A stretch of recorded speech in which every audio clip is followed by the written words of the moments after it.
అగ్నిశంలో అనే మనస్తత్వం లేదు. నాకెందుకు నేను సంపాదిస్తున్నాను, నాకేంటి తక్కువ అనేది. అంటే నేను ఒకరిని కించపరచడం కాదు.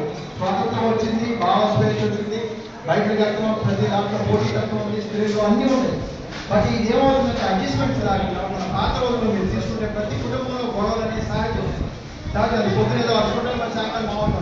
ఇవాళ అలా కాదు, నాకు స్వతంత్రం నేను డబ్బులు సంపాదిస్తాను, నాకేం చదువు, నేనేం తిన్నాను అనే ఒక కల్చర్ ఏర్పడుతుంది. అది ఎవరు తల్లిదండ్రులు చెప్పకూడదు. మన ఆడపిల్లలకైనా సరే మోపిల్లలకైనా చెప్పాల్సింది, ఎవరికి చెప్పాల్సింది ఇవన్నీ కూడా మీరు అనుభవించి మీ యొక్క పాఠాన్ని పిల్లలకి వద్దునా ఇది మంచిదని చెప్తున్నారు. వాళ్ళకి ఏం తెలియకుండా ఏం చెప్తున్నారు, మనం చెప్పగానే వాళ్ళకి అనుభవం పెరుగుతుంది. మీరు బాగా పడి ఇవన్నీ మంచి చెప్పండి. ఇప్పుడు వేమచంద్రలో చిన్న డైలాగులే ఉంటాయి, ప్రతి ఒక్క చిన్న పద్యంలో ఎంతో మీనింగ్ ఉంటుంది. అది అనుభవించడానికి తెలుస్తుంది. కాలు తిరగదు అంటే రేపు మీ భవిష్యత్తు లేకపోతే పెద్ద అయినాక మనం పట్టించుకోరు, పేపర్లో రాస్తారు, చాలా బాగా వేస్తుంది. మన వాళ్ళ అబ్బాయి ఇంత చేసినా కూడా తల్లిదండ్రులు ఎలా ఉంటుందంటే కొడుకులు సరిగా చూడకపోయినా పేపర్లు రాస్తారు. నేను చాలా మంది చిన్నప్పుడే తల్లిదండ్రులు వెళ్ళిపోవాలి, లేకపోతే ప్రమాదంలో చనిపోతారు. ఆ పిల్లలు చూస్తే ఎంతో బాగా వాళ్ళకి ఎలాంటి ఆప్యాయతలు లేవు, ఆనందాలు లేవు, గడిపి వాళ్ళు చెప్పుకునేదానికి మనం బాగా డబ్బులు సంపాదించిన హ్యాపీగా ఉన్నామనుకున్నది లేదు. ఎందుకంటే మన యొక్క ఎప్పుడైతే డబ్బు సంపాదిస్తామో మన దగ్గర ఉన్నదంతా చూపిస్తామో పక్కన నేను కూడా అలా బతకాలని ఉంటుంది. మన దగ్గర డబ్బులు కూడా చూడకపోవాలి. నేను ఇప్పుడు డబ్బులు సంపాదించాలంటే ఏం చేయాలి, నేను కిడ్నాప్ చేస్తే వస్తుందా, లేకపోతే షార్ట్ ఫుట్లో వెళ్దామా, ఎలా వెళ్దామని ఒక భావన ఏర్పడితే కూడా తప్పుడు నీటి కావాలి, అతనికి కావాలి.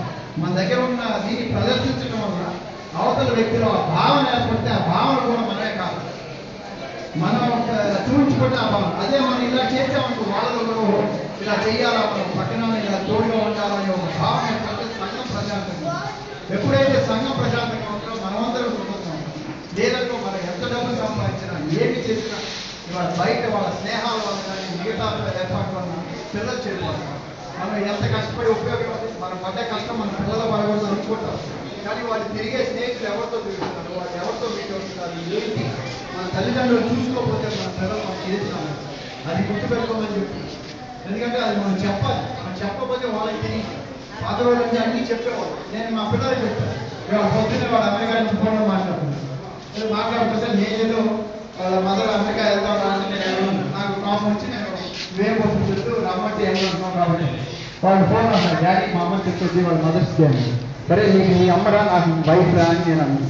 అంటే వాడి ప్రేమ అంటే దానికి కూడా వాడు మా మదర్స్ డే ఈరోజు తిట్టొద్దు, వాడు మదర్స్ డే అని కాదురా బాబు, నీ కన్సర్న్ నేను ఒప్పుకున్నాను, బట్ నా వైఫ్గా నేను చెప్తున్నాను. సో వాళ్ళు కొంతమంది పిల్లలు అక్కడ ఉన్నా కూడా ఆపుతూ ఉన్నారు. అది మనం నేర్పే సంస్కృతిలోనే వస్తుంది, లేకపోతే రాదు. కాబట్టి దయచేసి దాన్ని వెళ్ళాలొద్దు. మనం రొల్లాటప్పుడు ఆటోకి కాబట్టి మాట్లాడేవాళ్ళు పెద్దవాళ్ళు ఈ పిల్లలకి మధ్యలో కూర్చొని చెప్పగలిగితే వాళ్ళ మధ్యలో పరిస్థితి మన పిల్లలందరూ బాగుంటారు. మనం దేని కోసం అయితే కష్టపడ్డామో ఆ తల్లి తన బిడ్డలు ఎలా పైకి రావాలని ఎంత కష్టపడదో అలాగే సంఘం ఆ తల్లి మనస్ఫూర్తిగా కోరుకుంటే చాలు. అది ఆ విధంగా మనం ఇంకొకటి కూడా చెప్తాము. ఎందుకంటే మనం ఈ సొసైటీలో రకరకాల వ్యాపారాలకి ఎందుకంటే ఇది సంస్థానం ఒక చక్రం లాంటి, దాంట్లో నుంచి మాయలో బతుకుతూ ఉంటాం. మాయలో నుంచి బయటపడటం చాలా కష్టం. ఎందుకంటే ఇవన్నీ ఏది కష్టపెట్టాలి. మనం ఒక స్థలం ఈ స్థలం పలానాలని దాచుకుంటున్నాం. నేను అనుకుంటాను నాదే ఈ స్థలం అనుకుంటాను. రేపు ఎవరికి వెళ్తున్నాం మనకు తెలియదు. కానీ ఒక 50 ఏళ్ళు తెలియదు రికార్డు చూడండి, ఇంకో పేరు అతను నాదే అనుకుంటాడు. ఇంకో 50 ఏళ్ళు బ్యాక్ ఇంకో కానీ అంటే ఏది శాస్త్రం ఆ యొక్క భావన ఉన్నప్పుడు లేనప్పుడు ఆ శాస్త్రం. కాబట్టి అది మనం గుర్తించుకుంటే మన దేని మీద, ఎందుకంటే ఇదంతా ప్రకృతి నేర్పుతున్న ధర్మం. ప్రకృతి ఏమిస్తుంది, ఒక మన డబ్బు వస్తుంది. అది గుర్తుపెట్టుకోండి. తర్వాత ఏదైనా సరే ఎందుకంటే మీరు అందరూ ఉన్నారు. ఇవాళ ఎవరైనా మీకు రోడ్డు మీద వెళ్తూ ఉంటారు, ఎంతో మంది విషయం డబ్బు అడుగుతారు, దాన్ని యాచిస్తూ ఉంటారు.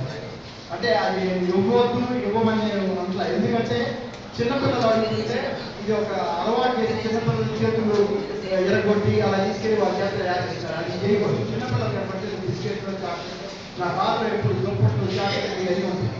అలాగా చాక్లెట్ పెట్టి డబ్బులు ఇచ్చారు వాళ్ళు ఎవరైనా అలా లేకుండా ఇవాళ ఎవరైనా మిమ్మల్ని డబ్బులు అడిగారంటే డబ్బులు మీరు ఇస్తుంటే వాడికి మీ దగ్గర డబ్బులు తీసుకెళ్తారు. ఈ పాపాన్ని వాడు మిమ్మల్నే వచ్చేది నేను అంటే మనం ఇవ్వడం గొప్ప కాదు, మనకి ఆస్కారం ఇస్తున్నారు. మన దగ్గర డబ్బులు తీసుకునేదానికి మనకి అర్హత